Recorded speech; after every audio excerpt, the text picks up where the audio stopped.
Hello, my name is Watts Dantzler, and this is my Georgia Jewel recap. This was my first 100-mile race, and it was an amazing experience. First and foremost, I would like to thank Jesus Christ, my Savior, for giving me the strength and endurance to keep pressing forward and to keep moving even when I was tired, physically thought I had nothing left in the tank. He gave me the strength to keep moving. I would like to thank my team, led by my amazing girlfriend, Colleen. She was an angel out there prepping everything at all the aid stations. And then I also had a group of my brothers there to pace me the last 50 miles. I'm extremely thankful for Charlie Wilson, Jordan Keener, and David Jackson for the help that they did. There's no way I would have been able to finish this race without my crew encouraging me and pushing me on. There's also some guys that really helped give me tools and the knowledge to become better at running, but also to focus my mind to be stronger mentally, physically, and spiritually. Those guys are David Goggins, Jesse Itzler, Chad Wright, Jack Johnson, and Clint Johnson, all ultra runners who taught me so much. I would like to talk a little bit about the race, tell you a little bit about the course, and then some highlights along the journey. So we start the race at Mount Baker with a mile downhill and then about 4 miles straight up. So the thighs were on fire to start the race, which was a great way to get things rolling. As we pressed forward through the night, me and my friend Dave Daniel linked up with a couple people that helped us push. A guy named Steven from Virginia gave us some good times to press. And then we got linked up with a very nice girl named Cassidy. She was an angel and had an extra headlamp. I forgot mine, so she was there to assist me in that way. And she pressed us on through the night. The three of us stayed together throughout the night, and we quickly realized that the course was extremely tough. The Georgia Jewel is rated a black diamond difficulty, and now I understand why. The race had over 14,000 feet of elevation gained, and it was extremely rocky, which made it very tough to get good footing, to catch good strides. Almost every step you felt like your ankle was gonna roll over, so it made it difficult to keep pressing forward, but as we progressed and got used to the headlamps and the darkness, we found strides. At mile 18 was the first aid station where my crew was able to meet me. Colleen was there, had everything ready. She was incredible throughout the whole experience. We pounded some food, reloaded the bags, and then we were on our way. At every stop, we did a shoe and sock change. That was one of the things that I wanted to be ahead of, was keeping my feet fresh. I knew that would give me the ability to keep pressing forward. We went through the night and kept trucking forward. So mile 22, had a nice little stumble, fell and busted up my elbow pretty good. That was a nice little wake-up call. Had a little bit of blood running down the elbow. So I threw a little bit on my face to channel my inner Rambo and to give me a little bit of that warrior mentality. We pressed on through the night. We had to go 35 miles down to the Dry Creek Trail system. We had to be there by 2:30 a.m. This race had some pretty fast cutoff times, which meant you had to move. My plan throughout the race was to run at a 15 to 16 minute pace. That's jogging and then a little bit of walking in there to give myself time and to not completely empty the tank and have enough to finish strong. As we moved forward in the night, we got to Dry Creek around 2:15. This was the lowest point in the race. At mile 35, I mentally wanted to quit. I had to do some soul searching. Threw myself a short pity party and then mentally focused back up. Weeks leading up to this race, I had told myself thousands and thousands of times, I will run 100 miles. I will run 100 miles. So that was something I had to keep saying out loud when I was tired and wanted to quit. My thighs were cramping pretty bad at mile 35, but I ate an avocado, had a banana, some ramen noodles, drank some more water. After I mentally got harder, I went back out for miles 35 to 43. I turned on David Goggins' audiobook, Can't Hurt Me.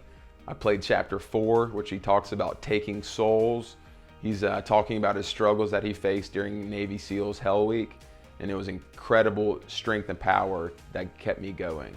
I passed about 5 men on this loop, and that was probably one of my strongest loops of the day. After I powered through those 7 miles, I returned to the Dry Creek system where my lovely girlfriend and my friend Charlie were waiting on me with food, plenty of joyous CBD, and more positive motivation. Having them there was just what I needed.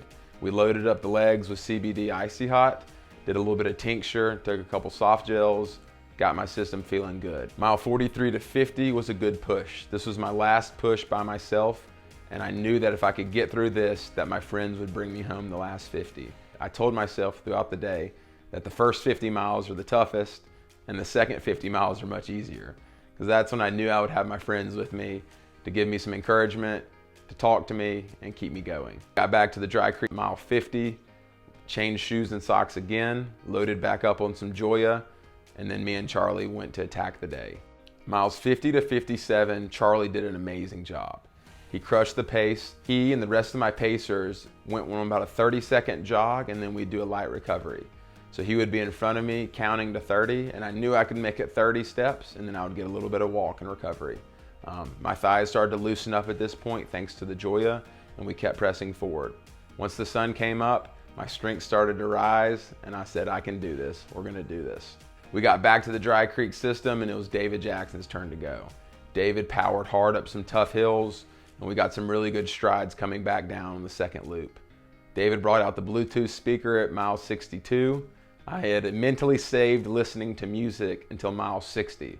I had built these little rewards along the way, so mentally I knew I had something waiting for me. He brought out the speaker, started with Baba O'Reilly, and we started rolling. Once David and I had gotten back, we had finished 65 miles. We had finished our 4 loops at the Dry Creek system, and we had 35 miles back to Dalton, Georgia on the same trail we had come. Next up to bat was Jordan Keener, and he knocked it out of the park. He had 18 miles and he pressed forward every single one of them.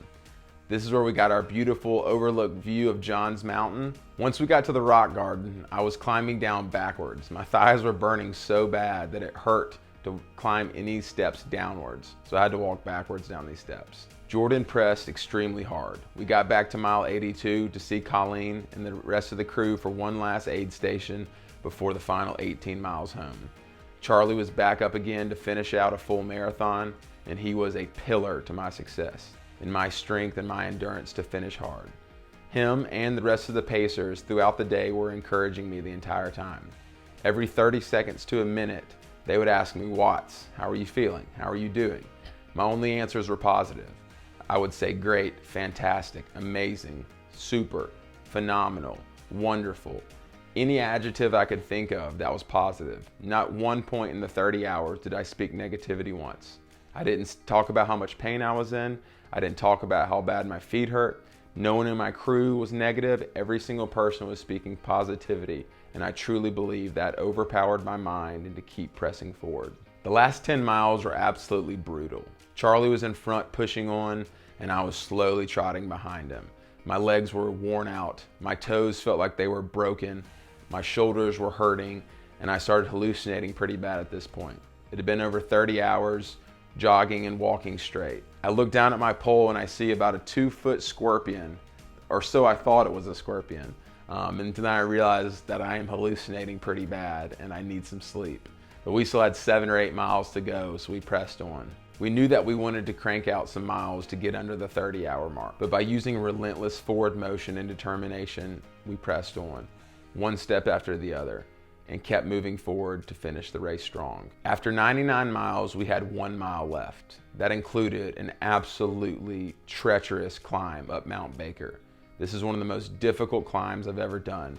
It's paved, but it's straight up. Charlie and I moved up it slowly but surely. Once we made it to the top, I knew there was just a little jog down to the finish line. I still wasn't sure if I was under the 30-hour cutoff, but at this point I really didn't care. I just wanted to finish the race. Jogged it on down. I was surprised by my sister and her family, and then my crew was there waiting for me with hugs and celebrations. It was just an amazing experience. As I crossed the finish line, even though my body was broken in half, I had unbelievable joy and felt extreme happiness for the amount of work that I had put in to accomplish something like this. I spent over 10 months of my life training extremely hard, putting in the work, putting in the research and the tools needed to complete something like this. Pressing my body and mind further than I'd ever pressed in my life. Unlocking places that I didn't think were possible. For 65 miles, I overrode my mind by telling it that I wasn't tired, that I had more in the tank. At mile 35, I wanted to quit, and I pressed forward, and I finished a 100-mile race. The journey that I've taken my mind and my body on the past year proves to me that humans are capable of way more than we have. There's so much that we leave in the tank each day. we're able to do way more than we think. But our mindsets must be tough. We must learn how to persevere through tough situations. That's why I wanted to run 100 miles, because I knew that I wanted to challenge myself to dig deeper, to find more, to find out what I'm truly capable of. There's so many opportunities where I feel like I've left stuff on the plate and didn't live up to my full talents. This was an opportunity that I wanted to use the talents and skills that God gave me. And I wanted to press forward to help encourage other people that you too can do more than you think. I believe that we live in a society that craves comfort. We want a quick fix to health. We want a one-stop shop to improvement. Real improvement and real growth happens through hard work. And there's no shortcuts to that. You have to put in the hard work. You have to put in the research, and you have to challenge yourself or you will not grow. I believe by challenging yourself, that is where the real growth lies. Too often we leave so much on the table because we like comfort. I challenge you, find something that pushes you. Find something that puts you out of your comfort zone. This experience was the toughest thing that I have ever done. This 30 hours is forever etched in my mind, my spirit, and my soul. The things that I've learned and harnessed from this, I will be able to take forward in every asset of my life. And I will be able to use to help shape my future family's life. It helps shape my body and my spirit. You too can accomplish whatever you would like in any field of endeavor. You have to put in the work.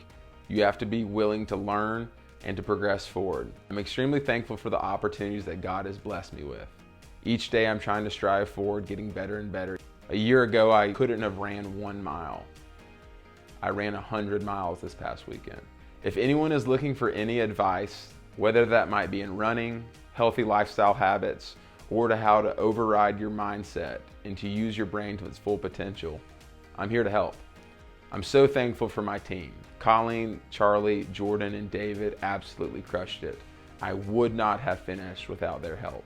I also want to thank Joya.